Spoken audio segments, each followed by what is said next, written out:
ಎಂದ ಸಾರೇ ರಿತ್ವಿಕ್ ಊಟ ಆಯ್ತಾ? ಚಿಕ್ಕ ಹುಡುಗ, ಹುಷಾರಾಗಿ ನೋಡ್ಕೊಳ್ಳಿ. ಏನಿಲ್ಲ, ನನ್ನ ಪರ್ಸನಲ್ ರಿವೆಂಜ್ಗಾಗಿ ನನ್ನ ಇಡೀ ಫ್ಯಾಮಿಲಿ ಎಫೆಕ್ಟ್ ಆಗೋದು ನನಗಿಷ್ಟ ಇಲ್ಲ. ಇವತ್ತಿಗೆ ನಾವು ಎಲ್ಲಾನು ಸ್ಟಾಪ್ ಮಾಡೋಣ.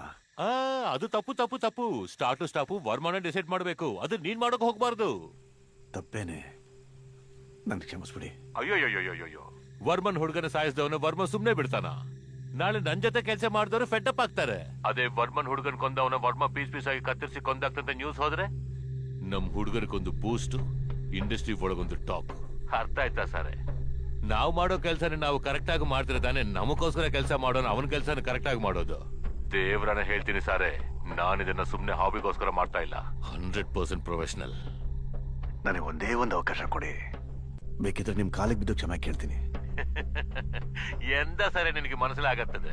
ಇನಿಯ ನಿನಗೆ ಮನಸ್ಸಿಲಾಗಿನ ಭಾಷೆಯಲ್ಲಿ ಪರ್ಯ. ಎಲ್ರ ಮನೇಲೂ ಮೊದಲು ತಾತದನೆ ಸಾಯೋದು, ಆದ್ರೆ ನಿನ್ ಮನೇಲೂ ಮಾತ್ರ ಡಿಫ್ರೆಂಟ್.